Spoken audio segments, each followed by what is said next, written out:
আমার কৃষ্টি আমার সংস্কৃতি কত নিচে নামতে পারে যে এটা হতে পারে। যদি বিনোদন এই জায়গায় চলে যায় তাহলে খুবই দুঃখের কথা, খুবই দুঃখের কথা। খুবই ভয়ঙ্কর দিন ছিল 84 সাল 31শে অক্টোবর। শোন, তুই কি লিখিস রে? পুরো চৈতালি দাশগুপ্ত লিখিস? আমি হ্যাঁ লিখি। যখন খুব ভিড় দেখবি তখন শুধু চৈতালি লিখবি। আমি কিন্তু খুব ভিড় দেখলে শুধু হেমন্ত লিখি।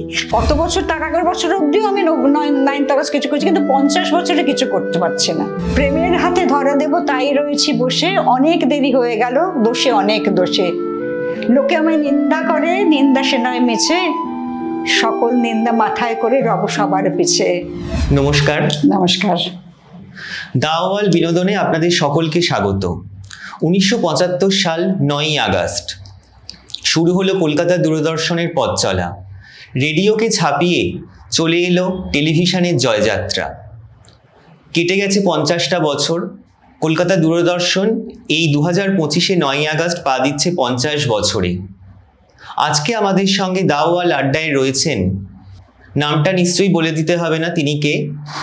তিনি লেজেন্ড চৈতালি দাশগুপ্ত।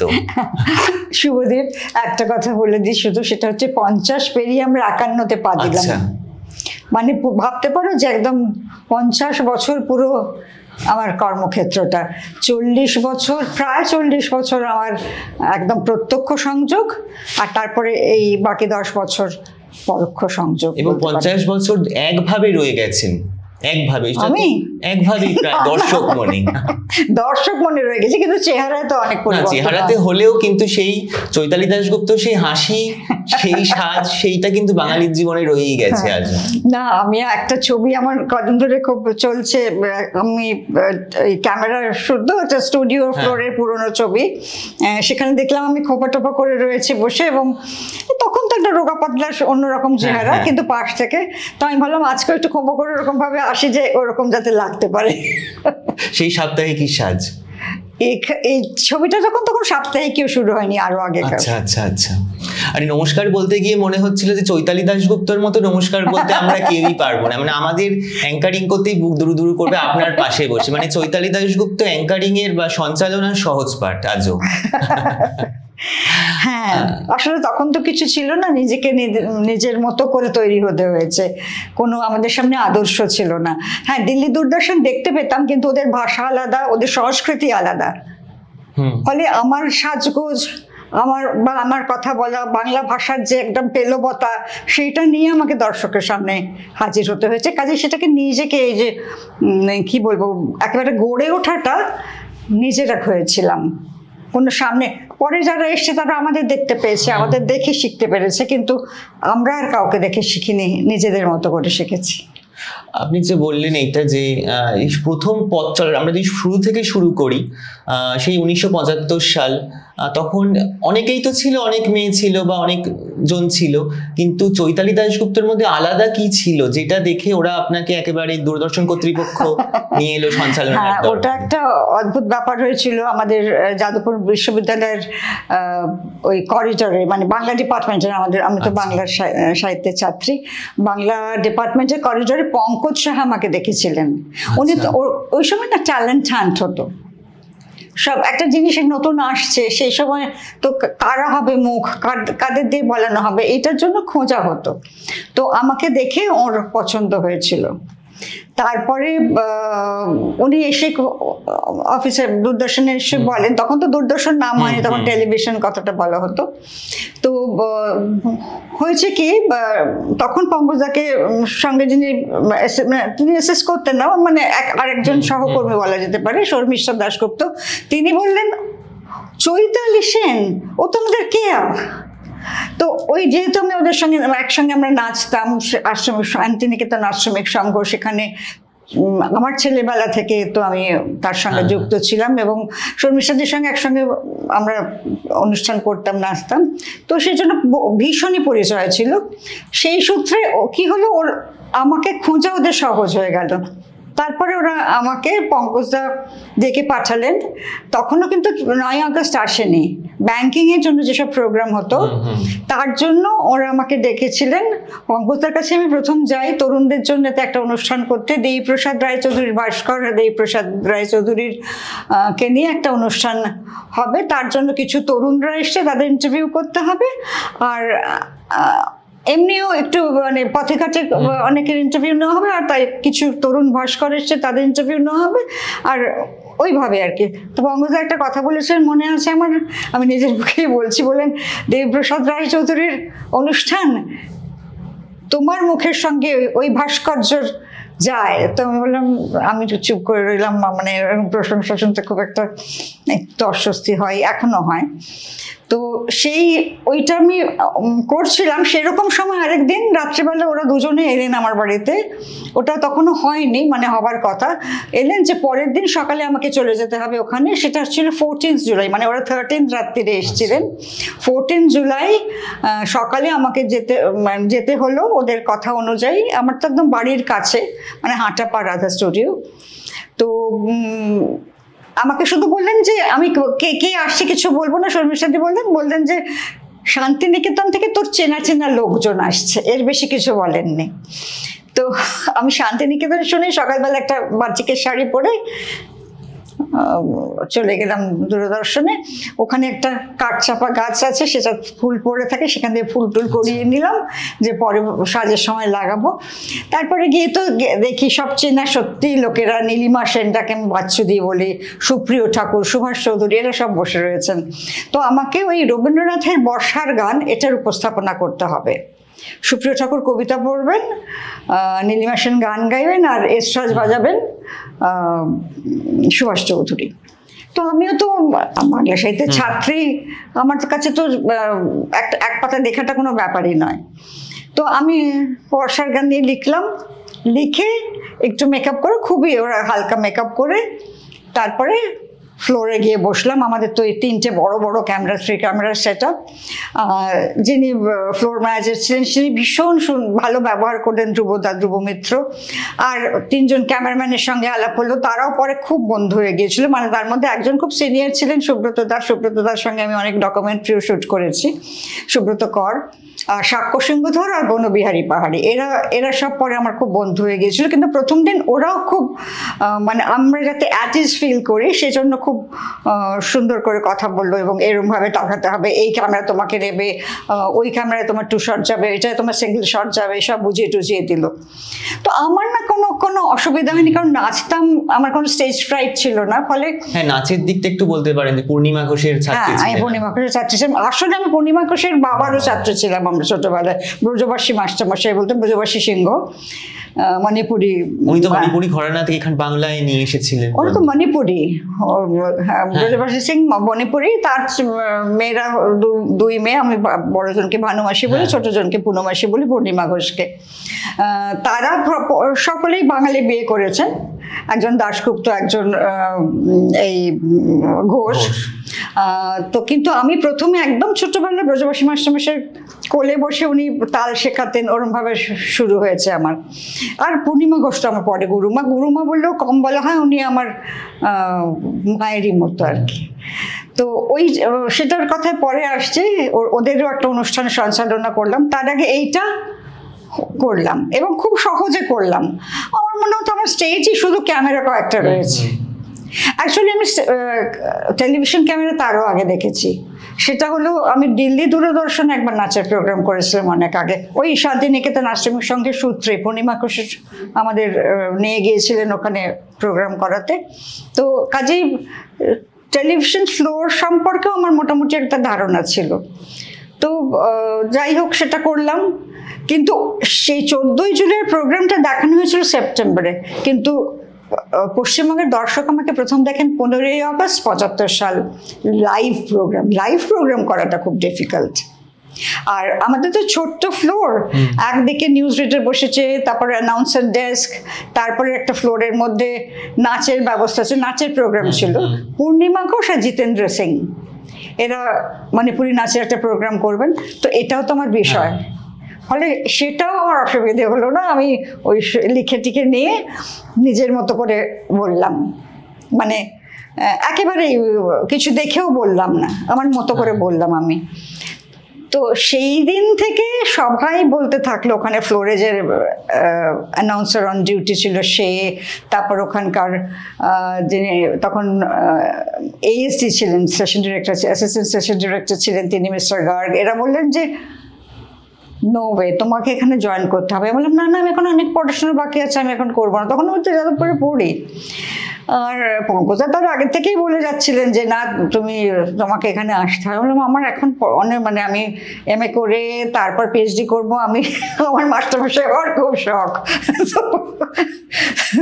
আলটিমেটলি হলো না, পড়াশোনাটা কন্টিনিউ করলাম ঠিকই। এখানে আমরা যেটা বলছিলাম যে আপনি বলছিলেন যে আপনার সাহিত্য নিয়ে অধ্যাপিকা হওয়ার ইচ্ছে ছিল, সেইখানে আপনি আপনার গুরু হিসেবে তো আপনি নবনীতা দেবসেনকেও পেয়েছিলেন। না, নবনীতা দেবসেন তো কম্পারেটিভ লিটারেচারে ছিলেন। নবনীতা দেব দ্বারা আমি ইন্সপায়ার্ড ছিলাম অন্যভাবে, পরে আমার সঙ্গে বন্ধুত্ব হয়েছে। তার আগে উনি ভীষণ একটা ফিয়ার চালিয়ে আসতেন, জোরে ঢুকতেন, সে গাড়ি পার্ক করতেন, ছোলা টোলা সব নিয়ে ভাবে যেতেন, একটা স্মার্টনেস, ওটা আমাকে অ্যাট্রাক্ট করেছিল। আমার ডিরেক্ট মাস্টারমশাইদের মধ্যে শঙ্খ ঘোষ আছেন, পবিত্র সরকার আছেন, পিনাকেশ সরকার, আরও অনেক মানে চিত্তরঞ্জন ঘোষ যিনি নাটকের মানুষ, এরকম অনেকেই, অলোক রঞ্জন দাশগুপ্তের কথা বলতে ভুলে গেলাম, তিনি আমাদের স্পেশাল ক্লাস নিতেন। এরকম মাস্টারমশাইদের পেয়েছি সেই সময়, একদম গোল্ডেন টাইম যাদবপুরের। তো এদের কাছে এটা আমার ডিরেক্ট মাস্টারমশাই। সেই ছাপ, মানে যেহেতু সেই গ্রুমিংটা ওখানেও কিছুটা হয়ে গেছিল। আমার আসলে বাড়ি থেকে অনেকটা গ্রুমিং হয়েছিল, তারপরে স্কুলে খুব ভালো, আমরা স্কুলে কি বলবো, মানে আমার তো মনে হয় অনেকটা মাল্টিপারপাস, হ্যাঁ, অনেকটা বেড়ে ওঠা, অনেকটা ভিত ওখানেও তৈরি হয়েছিল। আর আমাদের খোলা মাঠ, তো আমরা মানে খেলাধুলো যেরকম, পড়াশোনা সেরকম, এক্সট্রা ক্যারিকুলার সেরকম, অনেক কিছু হতো আমাদের। এবং লাইব্রেরিটা, স্কুল লাইব্রেরিটা দারুণ ছিল, আমরা অনেক বই ওইখানে পড়েছি। না না, এটা আলিপুর মাল্টিপারপাস। আচ্ছা আচ্ছা, হ্যাঁ, যেটা ওই হেস্টিংসের বাড়ি ছিল সেখানে।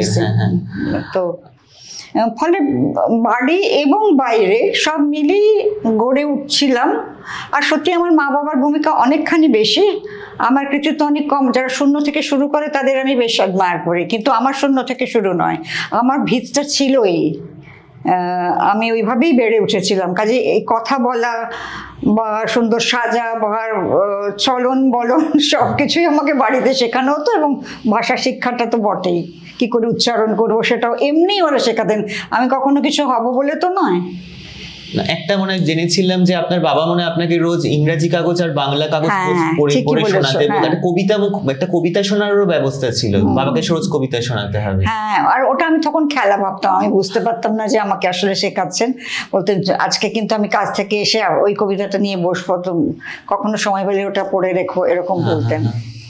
তো ওইভাবে আমাকে ওই সাহিত্য চর্চা বলো, সবকিছু। পুরস্কার কবিতা শোনানো হয়েছিল, সবই জানো। হ্যাঁ, পুরস্কার কবিতাটা আমি যেদিন মুখস্থ বলতে পেরেছিলাম, অত বড় কবিতা, একটা লাইন এখনো বলতে পারবো না, কিন্তু সেই কবিতাটা যেদিন বলতে পেরেছিলাম, অত ছোট মেয়ে, সেদিন তারপরের উইকেন্ডে আমি আমি বাপি বলতাম, আমরা গিয়ে ওয়ার্ল্ড্রফ বলে একটা চাইনিজ রেস্টুরেন্ট ছিল, তখন খুব নাম করা পার্ক স্ট্রিটের, সেখানে গিয়ে আমরা চাইনিজ খেয়েছিলাম। এখনকার মতো তো ওই বাইরে খাওয়ার ব্যাপারটা ছিল না তখন, মানে ওটা একটা ওকেশন যে বাইরে খেতে যাওয়া হবে, তো সেইটা আমাকে খাইয়েছিলেন।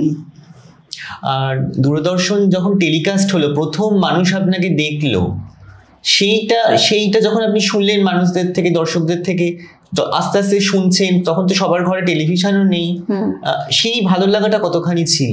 খুবই ভালো লাগা ছিল। সেই জন্য তো আর মানে পিএইচডির দিকে গেলামই না, MA করে মানে পুরোপুরি জয়েন করলাম। অ্যাকচুয়ালি গ্রাজুয়েশনের রেজাল্ট বেরোবার সঙ্গে সঙ্গে আমি অ্যানাউন্সার হিসেবে জয়েন করেছি। 75-এর শুরুতে কিন্তু আমি অ্যানাউন্সার হতে পারিনি, কারণ তখন আমার গ্রাজুয়েশন রিপোর্ট আসেনি। আমি কিন্তু কম্পেয়ারিং করতাম অনেকদিন। তারপরে সেই বছরের অক্টোবরের, আমার বোধহয় অগস্টের রেজাল্ট বেরোলো, সেপ্টেম্বরে, না অগস্টে তো আমাদের শুরু হয়েছে, অক্টোবরে আমি সেপ্টেম্বরের রেজাল্ট বেরোলো, কারণ তখন একটু দেরি করে করে সব হতো আর কি। আমাদের তো মানে হায়ার সেকেন্ডারি পাস করে ঢুকিয়েছি অনেক পরে, 70-71 সাল তো সাংঘাতিক অবস্থা হয়। হ্যাঁ, তো 71-এ ঢুকলেও মানে ওই পরীক্ষাগুলো সব পিছিয়ে পিছিয়ে হতো। তো রেজাল্ট বেরোবার পরে অক্টোবর মাস থেকে আমি অ্যানাউন্সার হিসেবে জয়েন করেছি। একদম মানে গোড়াতে আমি অ্যানাউন্সার ছিলাম না, শুধু কম্পেয়ারিং করতাম, উপস্থাপনা করতাম অনুষ্ঠান। শুরু থেকেই ছিলাম, কিন্তু ওই কম্পেয়ার হিসেবে, উপস্থাপক হিসেবে অ্যানাউন্সার হয়েছি তখন, সে বছরের অক্টোবরে। আর আমাদের পার্মানেন্ট হয়েছে, অনেকগুলো পরীক্ষার মধ্যে দিয়ে যেতে হয়েছে, রিটেন পরীক্ষা, এমনি স্ক্রিন টেস্ট তো আছেই, তার সঙ্গে ভাইভা, বড় ইন্টারভিউ দিতে হতো। এসব করে 79 থেকে আমরা পার্মানেন্ট হয়েছি। আমি রুমা চ্যাটার্জি এবং শাশ্বতী গোটা করতাম। এই জন্য আমি আর রুমা চ্যাটার্জি অগস্ট সে বছর আগে জয়েন করেছিলাম, কোন মাস, এপ্রিল, আর সেই বছরের অক্টোবরে শাশ্বতী জয়েন করে। তারপর রুমা চলে যায় ওর বরের কাজের জন্য, মানে ওর বর বম্বেতে চলে গিয়েছিলেন কাজে, তো রুমা তাই জন্য চাকরি ছেড়ে চলে যায়। রুমা একটা সুন্দর লোভনীয় চাকরি ছাড়াটাও কিন্তু চারটিখানি কথা না। যাই হোক, ও যখন চলে যায় তখন থেকে ওই চৈতালি শাশ্বতী, শাশ্বতী চৈতালি। এবার একটা কথা বলছি, শাশ্বতী চৈতালি তখন এতটাই মানে দর্শক মনে আলোড়ন তুলেছিল যে অনেকেই বলতো যে ওরা তো একই রকম দেখতে, শাশ্বতী চৈতালি কি দুজন বোন? বাবা, সে নিয়ে তো অনেক গল্প। মানে দর্শকের দরবারেতে এভরি 10th চিঠি আসতো, আপনার কি দুই বোন? তখন আমরা বিভাস চক্রবর্তীর সঙ্গে বসি দর্শকের দরবারেতে অল্টারনেট সপ্তাহে। তো বিভাসদা বলতেন না, এই রহস্য ফাঁস করা যাবে না বলে আমরা কখনো বলতাম না, কিন্তু মানুষ তো জানেই আমরা দুই বোন। যতবার বলবার চেষ্টা করি না বোন নই, আমরা ভীষণই বন্ধু, হয়তো বোনের চেয়েও বেশি, কিন্তু তাহলে না, এমনি বলছেন না, মিছিমিছি বলছেন না, এরকম বলে। শাশ্বতী দিকে কি আগে থেকে চিনতেন? হ্যাঁ, আমি রানীকে আগে থেকে চিনতাম, কারণ যাদবপুরেও পড়তো, আমার সিনিয়র ছিল, তখন শাশ্বতী দি বলতাম। আচ্ছা, ডাকনাম আমি দর্শকদের একটু বলে দিই, চৈতালি দির ডাকনাম কেয়া আর শাশ্বতী দির ডাকনাম রানী। হ্যাঁ, কাজে রানীটা এসে যাবে আমাদের আলোচনা। এমনকি আমি কিন্তু কিছুদিন কম্পেয়ারিং করেছি পঙ্কজদার অনুষ্ঠানে কেয়া সেন নামে, কারণ পঙ্কজদা বলতেন কেয়া নামটা বেশি ক্যাচি চৈতালির চেয়ে, তাই জন্য তখন তো লেখাগুলো আসতো, বোর্ডে লেখা থাকতো, ওগুলো সুপার করা হতো, তো সেইটাতে কিন্তু কেয়া সেন থাকতো। অনেকদিন আমি কেয়া সেন নামে কাজ করেছি। তারপর চাকরি পাওয়ার পরে, মানে অ্যানাউন্সার হওয়ার পর, চৈতালি নামটাই খাতায় কলমে লেখা হলো আর কি। এবার শাশ্বতীদির সঙ্গে সাক্ষাতের কথাটা হচ্ছে। হ্যাঁ, সাক্ষাৎকার হচ্ছে, আমি একদিন দেখলাম আমাদের তখন এরকম একটা সাঁকো ছিল যাদবপুরে, কাঠের সাঁকো, নরবরের সাঁকো, এখন তো সেটা সব মানে অন্যরকম হয়ে গেছে।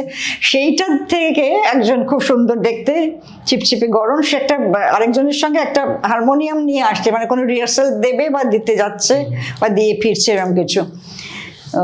তো তারপরে আলাপ হলো যে ওর নাম শাশ্বতী ব্যানার্জি তখন ছিল।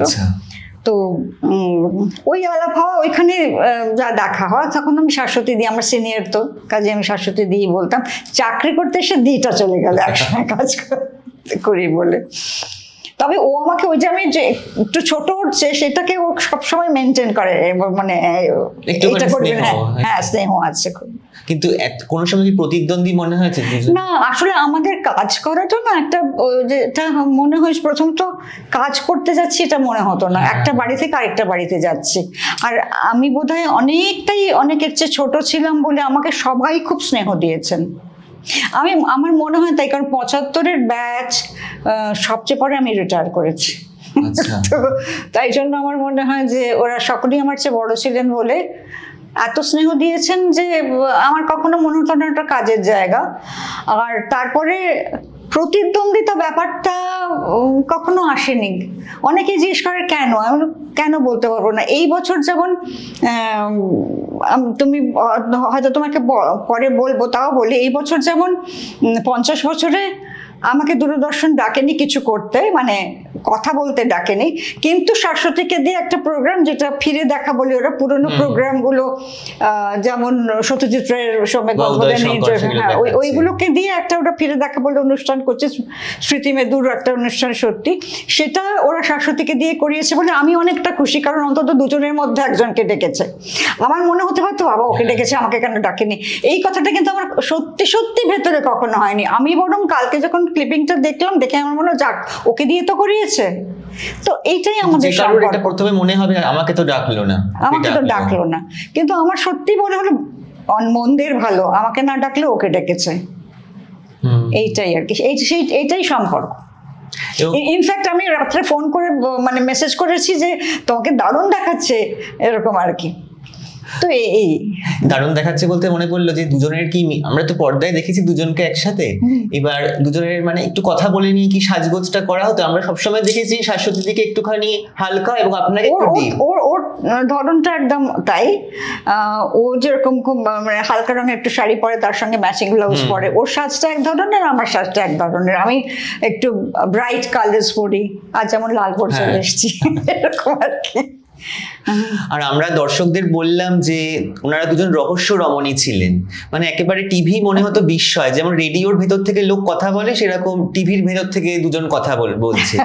তা এই যখন আপনি ধরুন বাসে যাচ্ছেন বা এরকম কোনো দর্শক হয়তো আপনাকে সামনাসামনি দেখছে টিভির বাইরে, আমার না ওসব কিছু ছিল না। আমি তো তারা তো খুব অবাক হয়ে যেত না? হ্যাঁ, অবাক হয়ে যেত, অবাক হয়ে দেখতো, কিন্তু আমি খুব অনায়াস ছিলাম, ঠিক আছে, মানে ভালো লাগতো। কিন্তু আজকাল যেমন একটা সিরিয়াল অভিনয় করে গাড়ি চড়ে ঘুরে বেড়ায়, আমার তো গাড়িও ছিল না, কিচ্ছু ছিল না। কিন্তু দর্শকদের আমি বলতে চাই যে ওনারাই কিন্তু টেলিভিশনের প্রথম স্টার দুজন। হ্যাঁ, ভাবলে তো তাই মনে হয় যে স্টার। তবে আমরা না ঠিক স্টার ছিলাম না, তার কারণ মানুষজন তো আমাদের ঘরের মধ্যে পেত, ঘরের মধ্যে পেতেন বলেই তারা কিন্তু খুব কাছের মানুষ বলে মনে করতেন। এইটা সব সময় মনে হয়েছে যে মানে মবড কখনো হয়নি, সবাই এসে খুব ভালোবেসে কথা বলেছেন, মানে আপনজন মনে করছে, আপনজন মনে করেছে। মানে সিনেমা স্টারদের আমরা কি দেখি, সিনেমা হল মানে সিনেমা বসে দেখি, তখন এখন তো আর তখনকার তো আর এখনকার মতো ওটিটি বা সব কিছু ছিল না।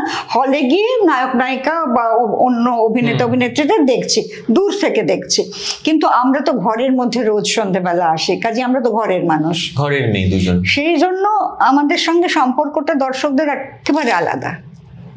কিন্তু একটা গল্প যতদূর আমি শুনেছিলাম যে বাসে একটি মিনি বাসে একটি মেয়ে, হ্যাঁ ওটা একটু দর্শকদের বলুন ওটা একটু। সেটা হচ্ছে এইখানে আমাদের টালিগঞ্জের মোড় থেকে তখন সবাই মিনি বাস চালু হয়েছে, ভাবতে পারো কবে, মানে তোমরা তো জন্মাওনি।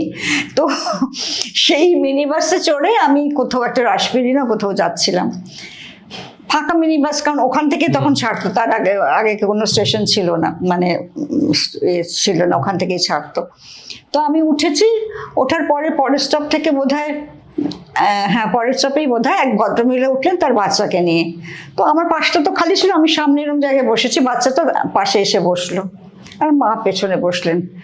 খানিকক্ষণ পরে এরকম করে চাইছে, আমার মুখ ফিরিয়ে নিচ্ছে, বারবার করে চাইছে, আমি বুঝতে পারছি এদিকে। হ্যাঁ, তো আমি তারপর তার দিকে তাকিয়ে হেসেছি, তুমি মানুষ? হ্যাঁ, তাহলে আমাদের টিভির মধ্যে ঢোকো কি করে? মানে সে বিস্ময়ে হতবাক। তখনকার বাচ্চাদের মধ্যে ইনোসেন্সও বেশি ছিল, তারা অত কিছু মানে এখনকার বাচ্চারা তো ভাববে না এসব। তারপরে তার মা চুপ করে, আমি না না আপনি ঠিক আছে, আমি ওর সঙ্গে কথা বলছি, আপনি ব্যস্ত হবেন না বলে আমি যখন তার সঙ্গে গল্প করছি, সে না আমাকে এরকম করে দেখেই যাচ্ছে। তো এরকম বাচ্চা, এই ঘটনাটা তো সব জায়গায় বলি, খুবই মানে অদ্ভুত লাগে, ভালোও লাগে। আর বাচ্চাদের তখন ইনোসেন্স ছিল, সেটাও ভালো লাগে। এখন সেটা তো হারিয়ে গেছে, সেটা তো খুবই কষ্টের জায়গা। তবে এখনকার মায়েরা আবার যখন আসেন, এই সেদিনই রবীন্দ্র সদনের সামনে আমি নেমেছি গাড়ি থেকে, আমার শিশির মঞ্চে একটা প্রোগ্রাম ছিল, তখন মায়েরা এসে সবাই যখন এখন সেলফি তোলে সেই সব করতে লাগলো, তার মধ্যে বাচ্চাকে বলছে ইনি জানো তো টিভি, আমি বললাম ওকে কি করে বোঝাচ্ছেন, ও তো দূরদর্শন দেখে না, কাজে ও তো আমাকে চিনবে না। না আমি তাও ছবি তুলে নিয়ে যাচ্ছি। তখন আমি বললাম বরং আপনার মার জন্য নিয়ে যেতে পারেন। যাই হোক, তাহলেও বাচ্চাদেরও বোঝানো হয় যে ইনি ছিলেন, ইনি টেলিভিশনে ছিলেন ইত্যাদি আর কি। তো মানে যেটা বলছিলাম যে আমাদের সবাই খুব ভালোবেসেছেন, খুবই ভালোবাসা পেয়েছি, এখনো পেয়ে যাচ্ছি। আরেকটা বলছি যে এখন যে এত প্রাইভেট চ্যানেলগুলো এসে গেছে, কিন্তু দূরদর্শন কিন্তু শুধুমাত্র কোনো বিনোদনমূলক চ্যানেল একেবারেই না, শিক্ষামূলক চ্যানেল ছিল। যেমন পল্লী কথা, তারপরে নেপালি ভাষার আরেকটা হতো বিজ্ঞান প্রসঙ্গে হতো, বিজ্ঞান নিয়ে এরকম অনুষ্ঠান কিন্তু আর কখনো কোনো চ্যানেলে আমি দেখিনি। আমরাই করতাম, এখনো আমাদের থেকে নিয়ে অনেক রকমের অনুষ্ঠানই পরে হয়েছে, তারাতে হয়েছে, আরো সব কিছুতে হয়েছে, কিন্তু বিজ্ঞান নিয়ে অনুষ্ঠান এভাবে বিজ্ঞান প্রসঙ্গে যেরকম অলোক সেন যিনি দেখতেন, এত সিরিয়াস, এত সুন্দর এবং প্রয়োজনীয় অনুষ্ঠান করতেন, সেটা আর কখনো দেখিনি পরবর্তীকালে। এখনকার চ্যানেলগুলোকে কি বলবেন? এটা সেই শিক্ষার ব্যাপারটা, একটা আলোচনা, একটা সুস্থ আলোচনা। দেখো, এটা নিয়ে না একটা পুরো সেশন করা যায়, আমাদের একটুখানি বক্তব্য আছে তা যদি আমি বলি। তবে আমার মনে হয় এন্টারটেনমেন্টটা যেদিকে চলে যাচ্ছে, কদিন আগেই একটা অনুষ্ঠান নিয়ে যেরকম কথাবার্তা চললো, সে তারা ভয়ঙ্কর রূপে চণ্ডালিকা করলো, সেই মমতা শঙ্কর প্রতিবাদও করেছেন সেটা। আমার মানে ও তো ওখানেই করেছিল, শুনলাম ওটা কেটে দিয়েছে। কিন্তু প্রতিবাদের কথাটা পরে আসে, তার আগে আমি কি করে ওইটা করলাম, আমার কৃষ্টি আমার সংস্কৃতি কত নিচে নামতে পারে যে এটা হতে পারে। যারা করেছে বা যারা কোরিওগ্রাফ করেছে, যারা ভেবেছে, তারা কি মানে আমি তো ভাবতেই পারি না। যদি বিনোদন এই জায়গায় চলে যায় তাহলে খুবই দুঃখের কথা, খুবই দুঃখের কথা। মানে যথেচ্ছার। আপনার কি মনে হয় যে কপিরাইটটা উঠে যাওয়াতেই যে এই যথেচ্ছা? না না না না, কপিরাইট উঠে যাওয়াতে দর্শকের রুচির কি পরিবর্তন হয়ে যাচ্ছে? দর্শককে যা তুমি দেবে, ওই একটা কথা আছে না, যা খাওয়াবে তাই। দেখো, আগে এত ভালো সিরিয়াল হতো, দূরদর্শনেই কত সিরিয়াল আছে। আমি তো আমার বাড়ি তো ফিল্মের বাড়ি, তারা মানে রাজারাই যত যেভাবে কাজ করেছে, যত ভালো ভালো সিরিয়াল করেছে। ইনফ্যাক্ট কালকেই আমি দেখলাম একটা কালপুরুষের ক্লিপিং আমি পেলাম, আমার মেমোরিতে এলো, আমি সেটা দিয়েছি। ভাবছিলাম যে কতটা মানে মাথা দিয়ে ওরা কাজ করেছে, কি সুন্দর কালপুরুষের মানে শুরুটাই, রাত্রেবেলা বসে বসে ওটাই দেখছিলাম, এবং তারপরে আমি আমার টাইম লাইনে দিলামও। তো এরকমভাবে কত ভালো ভালো সিরিয়াল হয়েছে, কত মানুষ করেছেন, সেইগুলো তো আর হলো না, মানে কোনো কিছুই আর ধরে রাখা যাচ্ছে না। এটা খুব যন্ত্রণাদায়ক আমার কাছে। এই আমরা একটু দূরদর্শনের আড্ডায় ফিরি, দূরদর্শনের গল্পে। দূরদর্শনের তো একটু অনেক স্মৃতি আছে আপনার, সেরকম ঝুলির থেকে যদি দু একটা স্মৃতি বলেন। একটা আমি বলছি যে ইন্দিরা গান্ধী যেদিন মারা গেলেন, হঠাৎ খবর এলো, সেই দিনটা কিরকম ছিল আমাদের দর্শকদের যদি একটু বলেন। সেটা একটা খুবই ভয়ঙ্কর দিন ছিল। 84 সাল 31শে অক্টোবর। বাড়িতেই প্রথমে একটা খবর এলো, মানে সেটা তখন অফিস থেকে ফোন করেনি, তার আগেই শুনলাম। আমাকে কেউ বললেন, আমার বাবাই বোধহয় বললেন, যে বিবিসিতে বলছে এই ঘটনা, সত্যতা জানি না, কিন্তু বিবিসি খবর দিচ্ছে। তারপরে অফিস থেকে আমার তখন ল্যান্ডলাইন, ফোন এলো যে একটু তাড়াতাড়ি আসতে হবে, কারণ আমার গেট বন্ধ করে দেবো। তাড়াতাড়ি সবাইকে বলছি যাদের বিকেলে ডিউটি আছে, তাড়াতাড়ি চলে এসো, মানে একটু পরেই চলে এসো।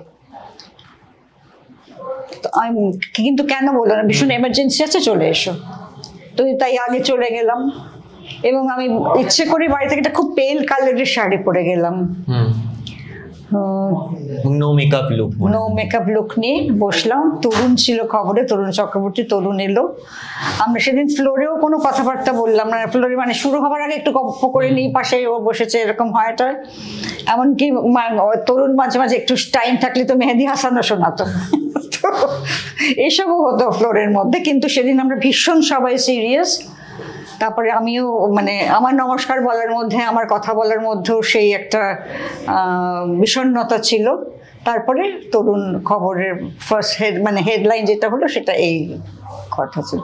আমাদের জন্য খুবই, সকলের জন্য দুঃখের একটা দিন। এরকম একটা ঘটনা ঘটবে তো কেউ ভাবেনি,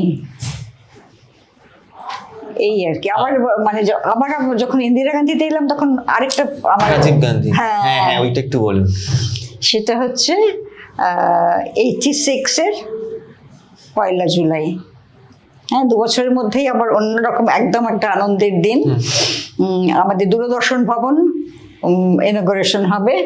আমরা নতুন বাড়িতে গেলাম, ছোট বাড়ি ছেড়ে বড় বাড়িতে। সেখানে গিয়ে মেকআপ টেকআপ করলাম, সাজলাম, সব করলাম। আর আসবেন হচ্ছে প্রধানমন্ত্রী, ভারতের প্রধানমন্ত্রী রাজীব গান্ধী। তো দিল্লি থেকে একটি মেয়ে এসেছিল হিন্দি অ্যানাউন্সমেন্ট করতে, ওর নাম রাগিনী। আর শাশ্বতী ছিল অন্য জায়গায়, রবীন্দ্র সদন থেকে ও অ্যানাউন্সমেন্টটা করবে। আর সেখানে ছিল মমদের নাচের প্রোগ্রাম। হ্যাঁ, তো সেটা কিন্তু রাজীব গান্ধী পরে পুরোটা বসে দেখেছেন। তার আগে বলি, আমাদের ফ্লোরে, আমরা তো ফ্লোরে দাঁড়িয়ে আছি, কারণ বাইরে কি হচ্ছে জানি না। শোনা গেল এসে গেছেন, বাইরে প্রদীপ জ্বালালেন, জ্বালিয়ে এসে বসলেন। রাজীব গান্ধী, জ্যোতি বসু, অজিত পাজা, আরো সব মন্ত্রীরা রয়েছেন। জ্যোতি বসু তখন এখানকার মুখ্যমন্ত্রী, আর অজিত পাজা তখন তথ্য সংস্কৃতির মন্ত্রী। দিল্লিতে। তো এরা সব এসে বসলেন, আর ঢুকেই না উনি খুব বিনীতভাবে এরম করলেন, কি যে সৌম্য দর্শন চেহারা, আমি বলতে বলতে দেখো উঠে বসে পড়েছি, সৌম্য দর্শন চেহারা, ওইরকম ভাবে বিনয়ী, মানে আমার না এখনো ভাবলে কিরকম একটা লাগতে থাকে।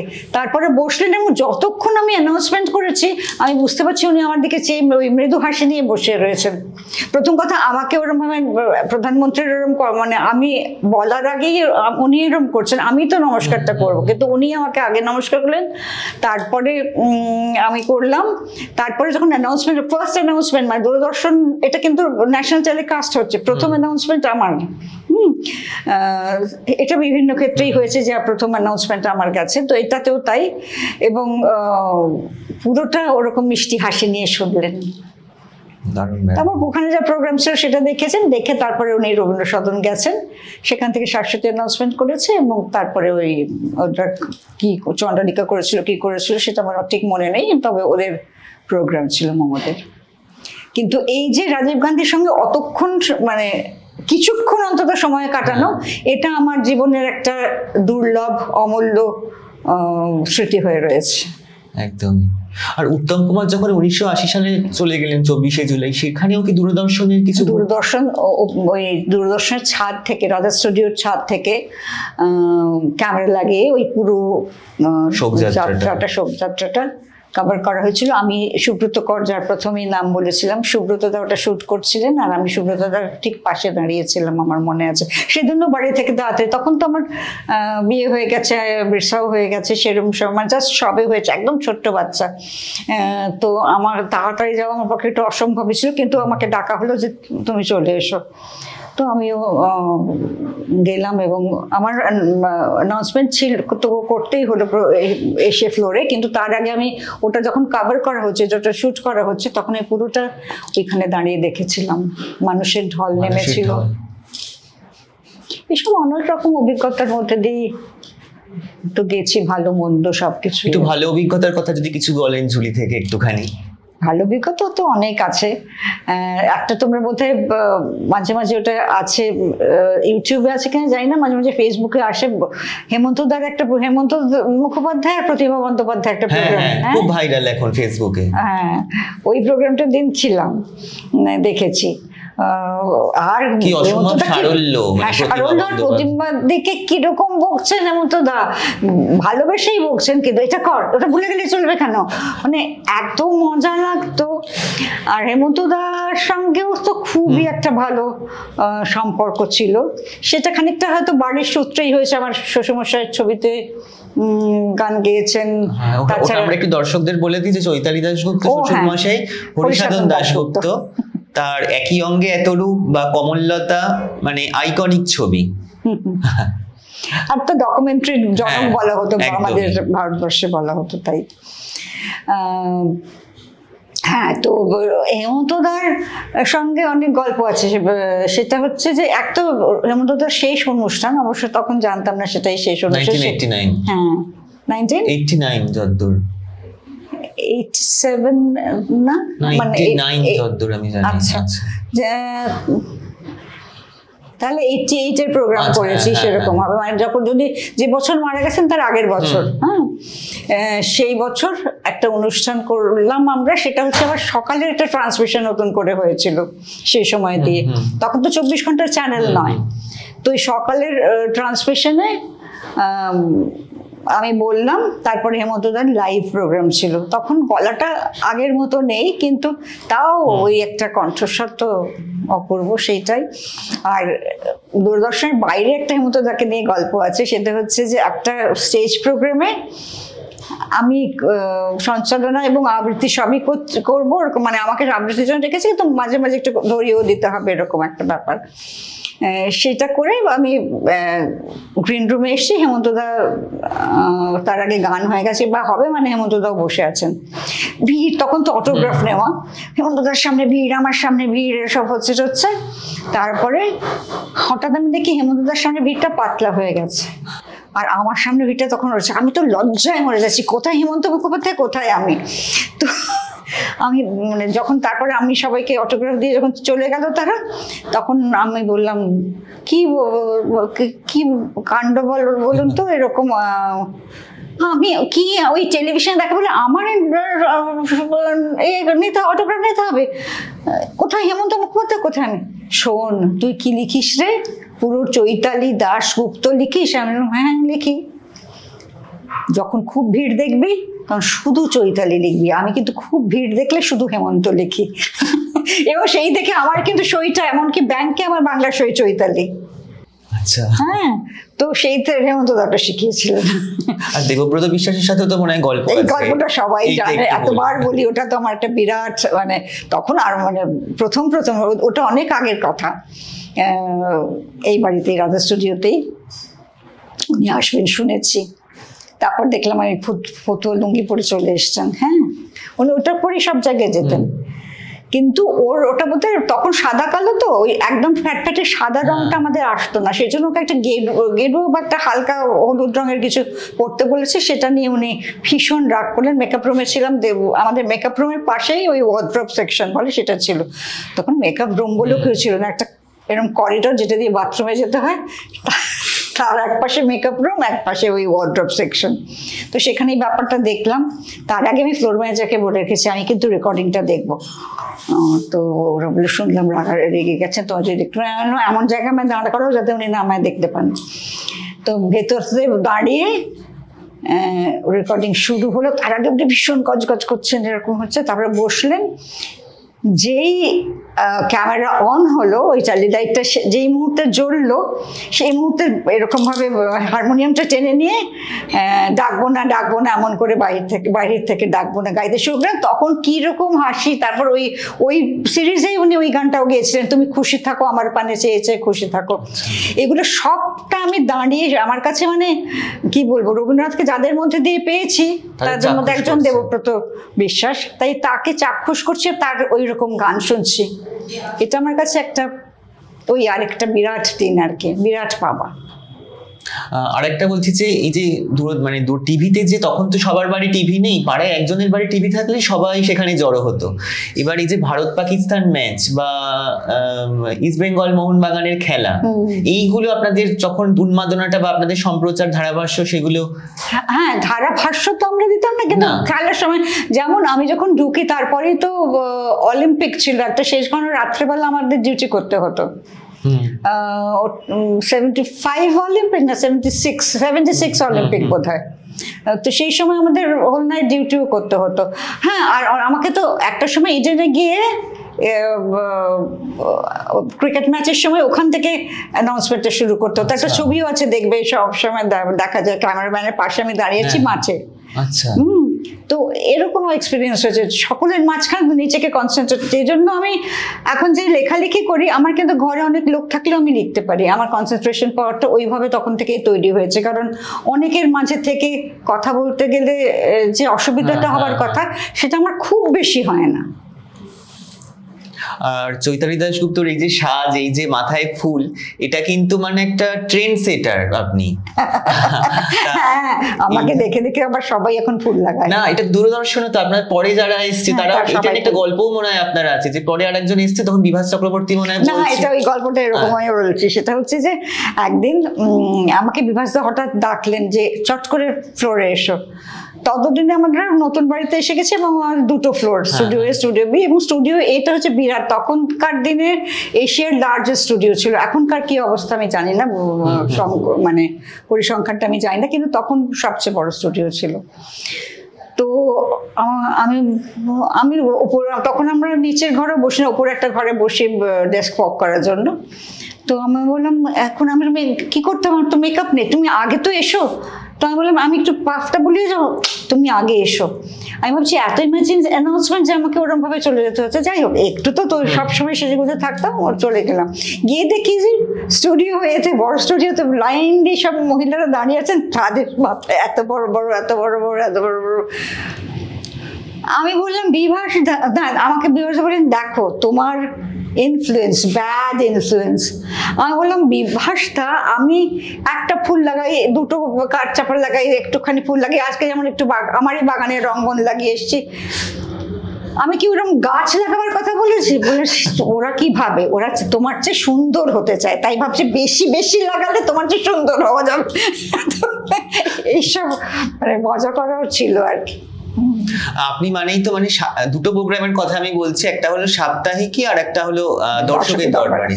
এবার সাপ্তাহিকীতে আপনি 7 দিনের যে সময়সূচি বা 7 দিনের প্রোগ্রাম বা 7 দিন কি 7টা বাংলা ছবি দেখানো হবে সেগুলো ঘোষণা করতেন। এটা বেশ বাগানে গাছের ফাঁক দিয়ে যে আপনাকে দেখা যাচ্ছে নানান রকম ভাবে আমরা স্টুডিওতেও করতাম, বাইরেও করতাম, আর আমাদের তো অত বড় বাগান রয়েছে, ওখানেও করতাম। সাপ্তাহিকী করতে বাইরেও গেছি একবার, মনে আছে আমাদের এক অনেকটা বয়সের তফাৎ কিন্তু বন্ধুত্ব ছিল, উৎপল চক্রবর্তী বলে, তার ছান্দারে বাঁকুড়ায় একটা জায়গা ছিল অভিব্যক্তি বলে, তো সেইখানে উনি মাঝে মাঝে ডাকেন কোনো আমাদের প্রোগ্রামের জন্য, আমরা যাই বা উনি আসেন। একটা তথ্যচিত্র করেছিলাম আমি, তাতে উনি আমার বিশেষজ্ঞ ছিলেন। তো একবার আমাকে তখন আদিত্য সর্বাধিকারী বলে যে সাপ্তাহিকী করতো পরের দিকে, আগে তো প্রদ্যোৎ সমাদ্দার শুরু করেছিল, তারপরে যখন ও বললো চলো না ছান্দারে গিয়ে করি, তো আমরা সব গাড়ি করে বাঁকুড়া ভাবো চলে গেলাম, গিয়ে ওখানে শুধু সাপ্তাহিকী রেকর্ডিং করে নানান জায়গায় ওদের এটার মধ্যে জায়গাটার মধ্যে একটা গ্রামীণ সৌন্দর্য পাওয়া গেল। তো সেরকম ভাবে সাপ্তাহিকী করেছি। তুমি জানো একটা সময় আমাকে রাস্তায় সাপ্তাহিকী দিদি বলতো। তো খুবই পপুলার ছিল, কিন্তু কোনো সময়ের পর থেকে ওগুলো বন্ধ হয়ে যায়। কেন যে বন্ধ হলো জানি না, ওপর তলা থেকে হয়তো কোনো নির্দেশ এসেছিল বা যিনি তখন ডিরেক্টর ছিলেন তার মনে হয়েছিল, কিন্তু দর্শকের দরবার তিনি বন্ধ করে দিয়েছিলেন। কিন্তু পরে আবার আমরা শুরু করেছি কিছুদিন পরে। দর্শকের দরবার খুব জনপ্রিয়, চিঠি আসতো প্রচুর প্রচুর প্রচুর চিঠি আসতো, মানে এরকম গাদা গাদা গাদা গাদা চিঠি, তার থেকে বেছে নিতে হতো। আর অনেক হাতের লেখা পড়া যেত না। আমি যেমন অনেক হাতের লেখাও পড়তে পারি, কারণ ওই চিঠির হাতের লেখা পড়তাম বলে, মানে ডাক্তার প্রেসক্রিপশন পড়া যায় না, না তো সেই রকম ওই রকম মানে সে ভাবতে পারবে না কিরকম সব হাতের লেখা। বাচ্চারা যেগুলো লিখতো ঠিক আছে, পোস্ট কার্ডের মধ্যে লাইন টেনে টেনে লিখেছে, সেগুলো পড়া যায়, কিন্তু বড়দের নানান রকম হাতের লেখা। একটুখানি সঞ্চালনার বলতে গেলে দূরদর্শনের নিউজ রিডিংটাও বলা দরকার। সেখানে যে কয়েকজনের নাম, যারা লেজেন্ডারি নাম, যেমন ছন্দা সেন উনি চলে গেলেন সম্প্রতি, বা তরুণ চক্রবর্তী দাঁড়িয়ে একটা মানে বিশাল ব্যাপার ছিল দর্শক মানে, বা কমলিকা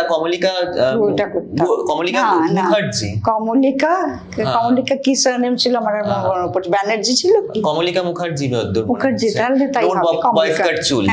এবার এদের সাথে তো আপনি কাজ সহকর্মী ছিল, এরা সবাই সহকর্মী ছিল, কিন্তু আসলে এরা কেউই, আমি আর শাশ্বতী ছাড়া কেউই কিন্তু এতদিন না পার্মানেন্ট স্টাফ নয়। আচ্ছা, যাদের তোমরা দেখেছো এতদিন নিউজ পড়েছে, অ্যানাউন্সমেন্ট করেছে, তা তরুণ ছন্দারা তো আকাশবাণীর ওখানকার স্টাফ এখানে পড়তে আসে, দেবাশিস বসু, দেবীদুলাল বন্দ্যোপাধ্যায় কিছুদিনের জন্য এসেছেন, তারা আকাশবাণীর স্টাফ আমাদের এখানে নিউজ পড়তে আসেন, কিন্তু বাকিরা কিন্তু অন্য চাকরি করতো বা কলেজে পড়াতো বা কেউ কিছু অন্য করতো, বা কেউ শুধু মাঝে মাঝে নিউজ পড়তেই শুধু আসতো, কিন্তু এরা কেউই পার্মানেন্ট না। ধরো মধুমন্ত্রীর কথা বলছি, ব্রততী, মানে যারা নিউজ রিডার ছিল তারা কিন্তু এরা কিন্তু কেউই, মানে যাদের দূরদর্শনে দেখা যায় তাদের মধ্যে দুজনই দূরদর্শনের পার্মানেন্ট স্টাফ, সেটা হচ্ছে আমি আর শাশ্বতী। আচ্ছা, আর আমাদের পরে মাদ্রাস দূরদর্শনে দুজন ছিলেন, কিন্তু এখন একটা সময় থেকে ঠিক হলো আর কোনো পার্মানেন্ট স্টাফ নেওয়া হবে না যাদের দেখা যায়। তার কারণ হচ্ছে একটা সময় পর তো চেহারা বদলে যায়, তখনও তারা ক্যামেরা ফেস করছে, এটা হয়তো একদম যারা আমাদের দিল্লির অধিকর্তারা চাননি, সেটা বটে। কারণ মুক্তা শ্রীবাস্তব বলে একজন ছিলেন, আমার মনে হচ্ছে তার বেশ বয়স হওয়া সত্ত্বেও তিনি তখন অ্যানাউন্স করছেন, সেটা সত্যিই দেখতে ভালো লাগতো না। তো এরকম, সেই জন্যই আমাদের পরে কোনো আর পার্মানেন্ট পোস্টে কাউকে নেওয়া হয়নি। নিউজ রিডিং এর কথা হচ্ছে, এখনকার যে নিউজ রিডিং চলছে এখনকার, এই যে খুব একটা বিচ্ছিন্ন প্রসঙ্গে এসছে, খুব নাটকীয় ভাবে বা খুব উদ্ধত ভাবে, এখানে আপনি কি বলবেন এগুলো দেখে? আমি বলবো ওখানে নিউজ রিড করা হয় না, নিউজ অ্যানালিসিস করা হয়, এবং ভঙ্গিটা খুব উদ্ধত। আমরা প্রথম থেকেই জানি খুব নম্র ভঙ্গিতে কথা বলতে হয়। এমনিতেই ধরো মানুষের সঙ্গে মানুষ ক্যামেরা ছেড়ে দাও, কিছু কিছু দর্শক ছেড়ে, মানে এমনি মানুষের সঙ্গে মানুষের নম্র ব্যবহার করা উচিত। তার উপর আবার তুমি যখন ক্যামেরায় কথা বলছো, তুমি তো একটা দৃষ্টান্ত সেট করছো, কাজেই তোমাকে কিন্তু সেইভাবেই নম্র বিনয়ী হয়েই কথা বলতে হবে। হ্যাঁ, কিন্তু কি উদ্ধত ভঙ্গি, আমি একদম নিতে পারি না। আমি দেখি না কোনো কিচ্ছু, দেখি না নিউজ। আমি শুধু নিউজটা এতে মোবাইলে ফলো করে নিই, কি হচ্ছে না হচ্ছে দেশের এবং পৃথিবীর পরিস্থিতি কি, আমি ওইসব দেখি না। দেখলে আমার শরীর খারাপ লাগে। আপনারা তো আরেকটা করতেন যে বাংলা, মানে কোনো ইংরাজি ভাষা আপনারা ব্যবহার করতেন না, সবসময় বাংলা ভাষা।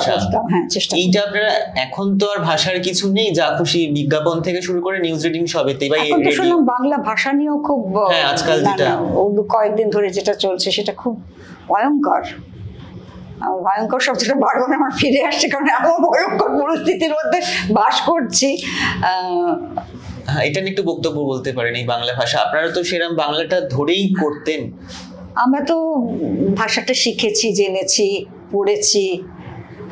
আমি আমার ছাত্রছাত্রীদের বলি অনেক পড়বে, এত পড়বে তাহলে এতটা জানবে, তারপর এতটা লিখতে পারবে, আর এতটা লিখতে পারলে এতটা বলতে পারবে। তার মানে এইটুকুনি বলার জন্য ওই তোমার মানে পঠনটা এরকম অতটা হওয়া উচিত।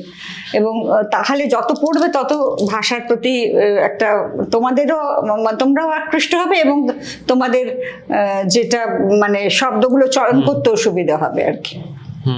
ভান্ডারটা তো বাংলা ভাষার অগাধ ভান্ডার, সেটাকে নিজের মধ্যে ধারণ করতে হবে, এটাই আমার মনে হয়। আর একটা একটুখানি বলতে পারেন যে যখন দূরদর্শনে নতুনরা আসছে, তখন নিজেদের একটা ছেড়ে দেবার জায়গা এসে যায় বা কিছু, সেইটার সঙ্গে মানিয়ে নেওয়াটা কতটা ছিল? না, আমি ভীষণভাবে মানিয়ে নিতে পারি এটার সঙ্গে। এমনকি আমার মনে হচ্ছে স্টেজ অ্যাঙ্কারিং করতাম এক সময়, খুব স্টেজ অ্যাঙ্কারিং করেছি, এবং তারপর বিভিন্ন জায়গায় কবিতা, শ্রুতি নাটক এসবও করতে যেতাম।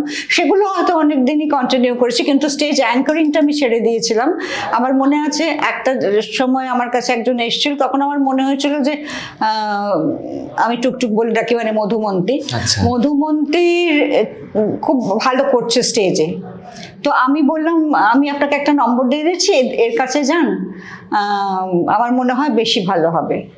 তো আমাকে পরে ফোন করে বলছে, তো তখনও ল্যান্ডলাইন, আমি বলছে যে তুমি পাঠিয়েছো, তুমি বলছো তুমি করবে না। বললাম হ্যাঁ শোন, একটা সময় মনে হয় যে ঠিক সময় সরে আসাটা দরকার। হ্যাঁ, আর নতুনদের জায়গা করে দেওয়া দরকার। এটা ভীষণ আমার মনে হয় যে নতুনদের জন্য জায়গা করে দেওয়া উচিত। এরকম মানে আঁকড়ে বসে থাকার কিছু নেই। এমনিতেই আমি কিছু আঁকড়াই না, আমার কোনো এরকম কি বলবো পার্থিব জিনিসের প্রতি মায়া নেই। একটা সময়ের পর তো আপনারা সঞ্চালনা থেকে চৈতালি দাশগুপ্ত অভিনেত্রী হলেন, অভিনয় জগতে অভিনয় করতে আমার খুব ভালো লাগে, ভীষণ। আশাটা কিরকম ভাবে ছিল সেটা সফরটা? একটা টেলিফিল্ম দিয়ে শুরু করেছিলাম, তার আগে টুকটাক আমি প্রথম ফিল্ম ক্যামেরা কিন্তু যার ফেস করেছি সেটা হচ্ছে হরিসাধন দাশগুপ্তর একটা ছবি, মানে একটা টি বোর্ডের একটা বড় কাজ। সেখানে কিছুই না, চা খেতে হবে, সেখানে ক্যামেরা করছেন কে? গৌতম ঘোষ। তো সেই আমার কিন্তু ফিল্ম এক্সপিরিয়েন্স থেকে আমি টেলিভিশনে আসি, বেশিরভাগই তো আকাশবাণী থেকে আসা, রেডিও থেকে আসা, আর আমি একেবারেই সোজাসুজি গেছি। তার আগে আমার এক্সপিরিয়েন্স বলতে ওই ফিল্ম ক্যামেরার ফেস করা। আর ওই টেলিফিল্মটা আমি অনেক পরে শুরু করেছি কাজ, শাশ্বতী অনেক আগে করেছে, কারণ আমাদের অনেক বাধ্যবাধকতা ছিল। প্রসার ভারতী আসার পর একটু সেটা কমলেও অনেকগুলো কাজের দায়িত্ব থাকতো, আর শাশ্বতী যেহেতু একটু আগে থেকে শুরু করেছে, তাই জন্য আমার উপর ভারটাও একটু বেশি পড়তো। ফলে আমি না ওইটা ছেড়ে গিয়ে কাজটা করতে পারিনি। আর পরবর্তীকালে আমি অনেক ইন্টারভিউ নেওয়া এইসব এত আমার, সেগুলো আমার যাদের করছি মানে যেসব অতিথি তাদের সঙ্গে যোগাযোগ করা সবটাই আমি করতাম। ফলে অনেক পরে আমি শুরু করেছি একটা টেলিফিল্মে। ওটা কি সঞ্জয় ভট্টাচার্যের টেলিফিল্ম ছিল? না, সেটা তো করেছি, পিসির রেসিপি বলছো। তারও আগে জনের একটা করেছিলাম, 14/2 ওটা দেখেছি। ওখানে মনে জয় সেনগুপ্ত আপনার হাজবেন্ড। হ্যাঁ, জয় সেনগুপ্ত। তোমার বাবা, তোমার ভালো তো পড়াশোনা করা।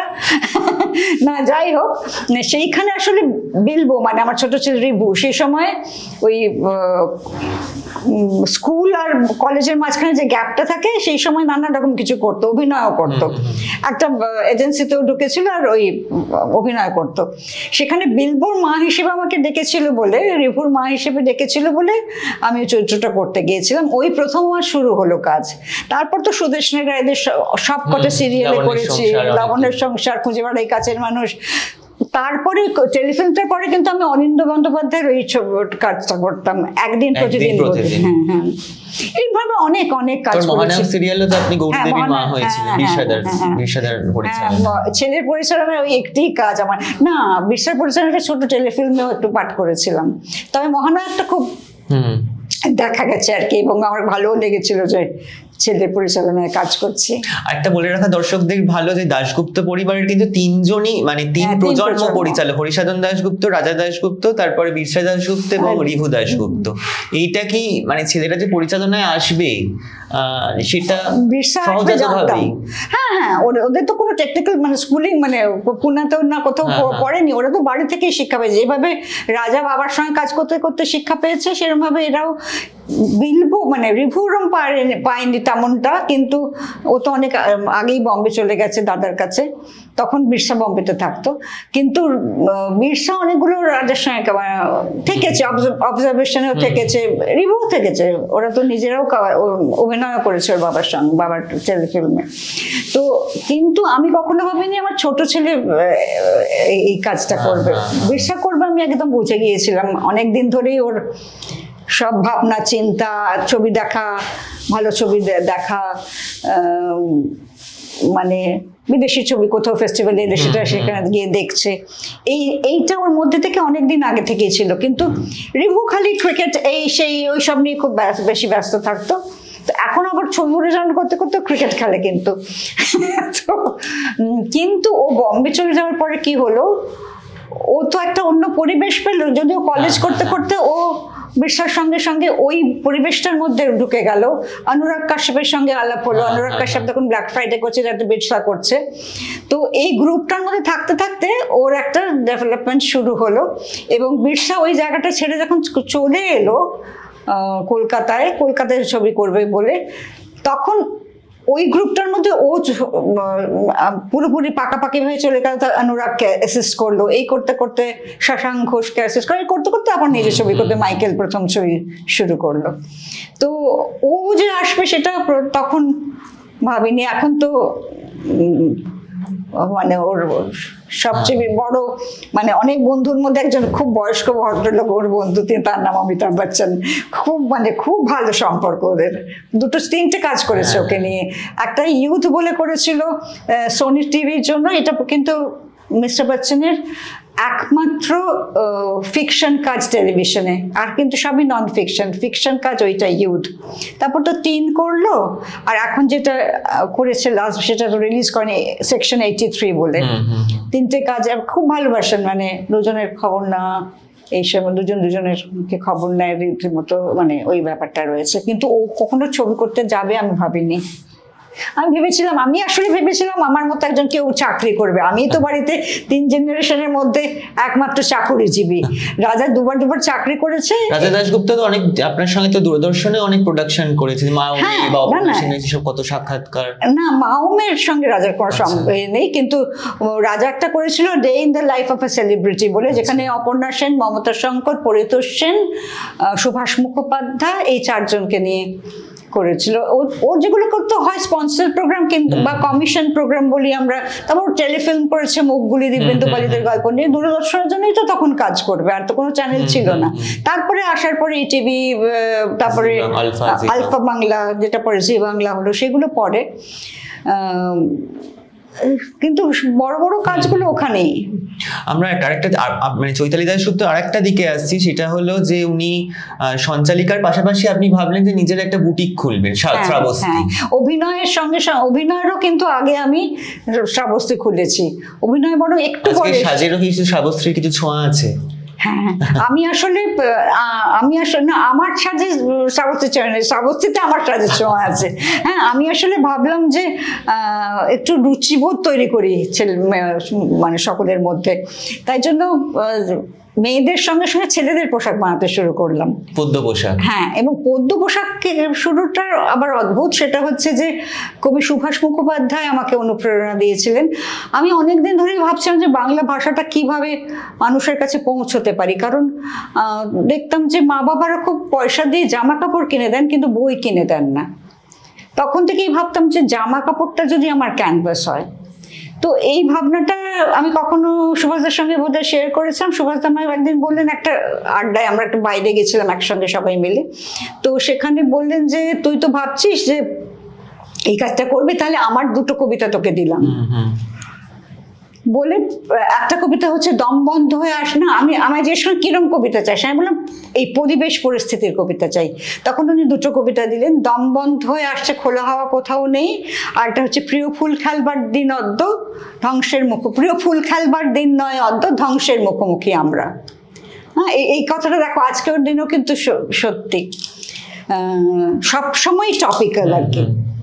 তো সেইটা টি শার্টের বুকে পিঠে করে আমরা বইমেলার মাঠে এবং নারী সেবার সঙ্গে একটা মেলা হয়, বসন্ত মেলা, সেখানে ওই পদ্য পোশাক করে আমরা মানে এত আমার বিক্রি হয়ে যেতে লাগলো, আমি ভীষণ উৎসাহ পেয়ে গেলাম। তারপর থেকে তো ওই বলা হয় শ্রাবস্তীর পদ্য পোশাকের বছর। সারাদিন পোশাক, হ্যাঁ, সারাদিনটাও ওরকম আমি আসলে নিজের শাড়ি টাড়ি কেটে ওরকম বাড়িতে পরার জন্য পোশাক বানাতাম। তো আমার বন্ধুরা অনেক সময় বলতো এটা কি রে, আমরা এই তো সারাদিন পরে থাকি। তো তারপরে আমি ওদের জন্মদিনে সারাদিন বানিয়ে গিফট করতে থাকলাম। ওটা আমার ওই মাঠ থেকে পাওয়া, মা কিছু না কিছু দিয়ে সবসময় সেলাই করা ওইসব করতেন। তো আমার ওই পুরোনো শাড়ি এক ভাই পরতে ইচ্ছে করে না, একটু কিন্তু প্যাচ লাগিয়ে নিলাম, একটা কিছু করে নিলাম, ওরকম আমার অভ্যেস ছিল। তো তখন যে কাপড় কিনে সারাদিন বানিয়েছি নিজের জন্য তা না, শাড়ি কেটে। এখনো আমি আমারটা কিন্তু শাড়ি কেটেই বানাই বেশিরভাগ সময়, যেগুলো বিক্রি করি সেগুলো ম্যাটেরিয়াল কিনে করি। তো সারাদিনটাও খুব পপুলার, সারাদিন সবার আগে বিক্রি হয় আমার ইয়েতে। নামটাও ভীষণ ইউনিক। আমরা একটু দূরদর্শনে ফিরি। দূরদর্শনের 50 বছর হতে চলেছে 9ই আগস্ট। দূরদর্শন তো শুধু আপনার কাজ কর্মক্ষেত্র না, দূরদর্শন আপনার দ্বিতীয় বাড়ি। একদমই দ্বিতীয় বাড়ি। তোমাকে আগেই বলেছি যে মনে হতো একটা ঘর থেকে আরেকটা ঘরে যাচ্ছে। কিন্তু এই সময় দাঁড়িয়ে সেই ঘরে আপনার স্বীকৃতি কতখানি হলো এই 50 বছরে যদি আপনি ফিরে দেখেন? আমি ঠিক এই বছরটার কথা পরে আসবো, তার আগে বলি স্বীকৃতি তো নিশ্চয়ই পেয়েছি, না তো আজকে তুমিও বা ডাকছো কে করে। স্বীকৃতি তো বাইরের তো আছে, ঘরেও আছে। এমন আমি তোমায় বলছি প্রত্যেক 9ই আগস্ট কিছু না কিছু করেছি এতদিন ধরে। এমনকি কোভিডের সময় 2020-তে সে সময় আমাকে বাড়ি থেকে পুরো ভিডিও করে পাঠাতে হয়েছে আমার বক্তব্য, আমার ইয়ে, মানে ওই বছরও বাদ যায়নি। কিন্তু কোনো বছর এই 50 বছরের 25-এর আগে অবধি কোনো বছর বাদ যায়নি যে আমার কোনো বক্তব্য, আমার কোনো অ্যাঙ্করিং, আমার কোনো ডাক পড়েনি একবার এরকম হয়। হ্যাঁ, মানে কিছু একটা বক্তব্য রাখা, কিছু একটা করা, বা আর প্রত্যক্ষভাবে অ্যাঙ্করিং করা, বড় বড় জায়গায় গিয়ে বাইরে গিয়ে কাজ করেছি, ফ্লোরে কাজ, নিজের ফ্লোরে কাজ করেছি, সেগুলো প্রত্যেক বছরই হতো। ইনফ্যাক্ট আমি রিটায়ার করার পরেও বড় বড় কাজ করেছি, যেমন বসন্ত উৎসবে শান্তিনিকেতনে লাইভ করা, তারপরে 25শে বৈশাখ স্টুডিও থেকে লাইভ করা। এগুলো কিন্তু ওরা আমাকে রিটায়ারমেন্টের পরেও এতবার করে ডেকেছে। উইমেন্স ডেতে সেবার মনে আছে 2021, তখন ফ্লোর সবে খুলেছে, মানে কাজ হচ্ছে সবে, সেই সময় উইমেন্স ডেতে গিয়ে আমি মম ব্রততী আমরা সব বসেছিলাম মনে আছে।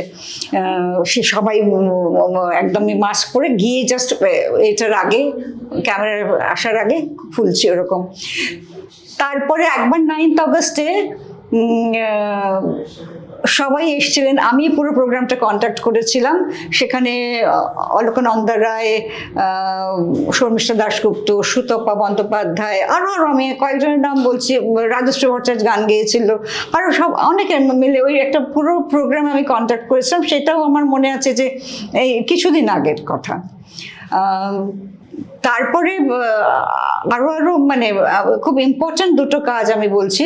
আচ্ছা, আগে একটা কথা বলিনি, 15 সেপ্টেম্বর হচ্ছে ভারতীয় দূরদর্শনের জন্মদিন, সেটাও একটা প্রোগ্রামের মধ্যে আমি গেছি, লাস্ট মধ্যে ওটাই গেছি।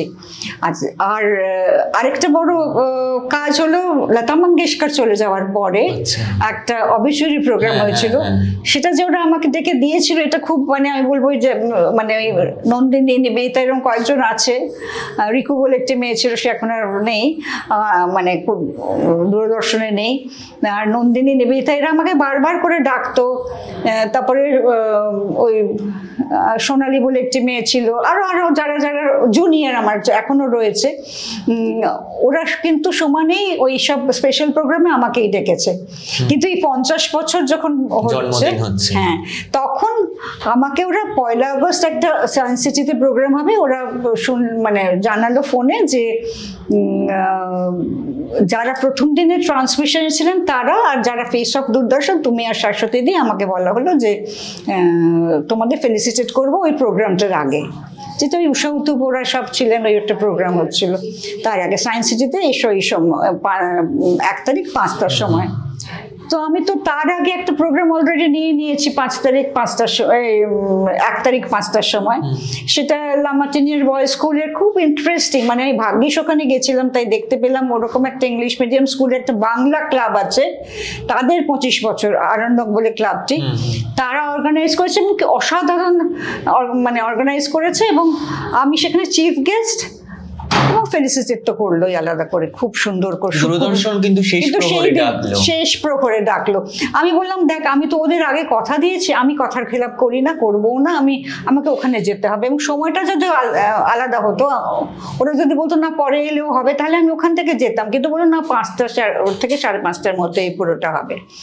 তো সেই জন্য আমার ওখানে যাওয়া হয়নি, সেটা ওরা নিশ্চয়ই ডেকেছিল ফেলিসিটেট করতে। তার আগেও একটা প্রোগ্রামে ডেকেছিল, এই হয়তো এই 50 বছর উপলক্ষে একটা কুইজ প্রোগ্রাম হচ্ছিল, তাতে দর্শকের মধ্যে আমাদের ডেকেছিল, আমাকে আর শাশ্বতীকে। তো আমি আর শাশ্বতী মনে করেছিলাম যে হঠাৎ দর্শক আসনে, আমি আমার স্টুডিওতে বসবো দর্শক আসনে, এটা ভীষণ মানে দর্শকদের কাছে একটা বেশ বোকা বোকা ব্যাপার হবে, কাজেই সেটা যায়নি। আর এই দিন যেতে পারিনি, 1 আগস্ট আমি যেদিন ওরা ডেকেছিল ফেলিসিটেট করবে, সেটা যেতে পারিনি। যদি ওরা আগে ডাকতো তাহলে আমি এই প্রোগ্রামটাই নিতাম। কিন্তু কোনো প্রোগ্রাম যে হোস্ট করা, যেটা শাশ্বতী দিকেও ডেকেছে, সেরকম ভাবে তো আপনাকে ওরা সেই সম্মানটা সেইভাবে তো ভাবলো না। না, ভাবেনি, সত্যিই ভাবেনি। তবে আমি ওই তো বললাম প্রথমে যেটা বলছিলাম, খুশি যে শাশ্বতীকে অন্তত ডেকেছে, কিন্তু হ্যাঁ সে তো থাকেই, আমি যতই অস্বীকার করি না কেন, না আমার কিছু মনে হচ্ছে না, মনে তো একটা হচ্ছেই যে 50 বছরে আমি 50 বছর একভাবে আপনি রয়ে গেছেন, যে একভাবে রয়ে গেছি। এর মানে গত বছর, তার আগের বছর অব্দিও আমি 9th আগস্ট কিছু করছি, কিন্তু 50 বছরে কিছু করতে পারছি না। তোমরা ডাকছো, লেখা লিখতে বলছে, বেরিয়ে হচ্ছে এই রোববার, তারপরে কত কিছু, এবং আমি আমার বই বার করছি। হ্যাঁ, সেটা একটু আমরা দর্শকদের বলি যে সপ্তর্ষি প্রকাশন থেকে চৈতালি দাশগুপ্তর বই আসছে, কেয়ার অফ দূরদর্শন। হ্যাঁ, সেইটা নিয়ে একটু আপনি বলুন যে আপনার বইটা। 14 তারিখ 14ই আগস্ট নারী সেবা সঙ্গে, যোধপুর পার্কের নারী সেবা সঙ্গে আমার বই প্রকাশ হবে 50 বছর উপলক্ষে লেখা এই বই, কেয়ার অফ দূরদর্শন। এটা ডিজিটালি বেরিয়েছিল, কিন্তু বই হিসেবে প্রকাশ পাচ্ছে সপ্তর্ষি প্রকাশন থেকে এই বৃহস্পতিবার 14 তারিখ। আর সবার আমন্ত্রণ, সবাই আসতে পারেন। আমার মনে হয় 50 বছরে দূরদর্শনকে দেওয়া এটা আমার সবচেয়ে বড়, কি বলবো, মানে আমি যেখান থেকে এত পেয়েছি সেখানে তাকে আমি কিছু ফিরিয়ে দিতে পারছি। সেই এতদিনের অভিজ্ঞতা, আমার এত বছরের অভিজ্ঞতার কথা লিখে তাকে অন্তত কিছু আমি দিতে পারছি। আমার তো ঋণ সবসময় দূরদর্শনের প্রতি রয়েছে, কিন্তু আমি যদি কিছু দিতে পারি, এই বইটা আমার সেই উপহার আর কি। আচ্ছা, আমাদের অনুষ্ঠানকে আজকে আমরা শেষ করব আপনার কোনো একটা পাঠ বা কোনো একটা কবিতা দিয়ে যদি আমরা মধুরেণু সমাপ্যায়ন করি, তাহলে খুব ভালো হয়।